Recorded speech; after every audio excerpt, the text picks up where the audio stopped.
Asti de crise de tabarnak, asti de calice de vierge. Ce que nous faisons tous ensemble, nous Français, de part et d'autre de l'Atlantique, c'est ce qu'on peut faire de mieux pour l'humanité tout entière. C'est notre mission, c'est notre vocation d'être exemplaires parmi les hommes. Vous l'êtes, nous le sommes, ensemble, la main dans la main, en avant. Je vais vous confier un secret que vous ne répéterez pas. Ce soir ici et tout le long de ma route, je me trouvais dans une atmosphère du même genre que celle de la libération.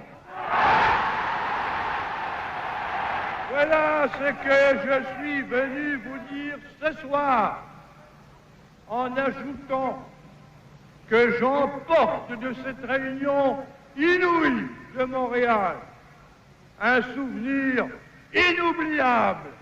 La France entière sait, voit, entend ce qui se passe ici. Et je puis vous dire qu'elle en vaudra mieux. Vive Montréal, vive le Québec.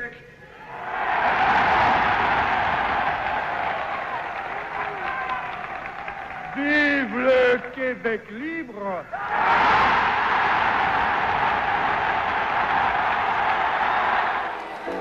On se dépêchait d'arriver à la maison pour écouter les nouvelles en anglais. Parce que là, ce soir-là, c'était bien important de voir la réaction du Canada anglais. C'était vraiment le premier coup de pied au derrière qu'on leur donnait de manière solide.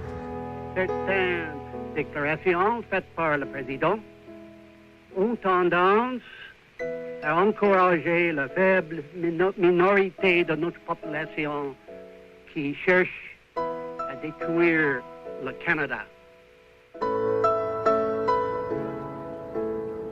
Après cette déclaration du premier ministre canadien, De Gaulle décide de ne pas se rendre à Ottawa comme prévu.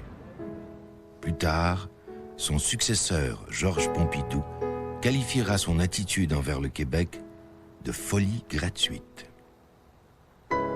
Pour De Gaulle, la journée folle du 24 juillet 1967 devait effacer la défaite française du 13 septembre 1759. Les renforts étaient venus 2 siècles en retard, mais ils étaient venus.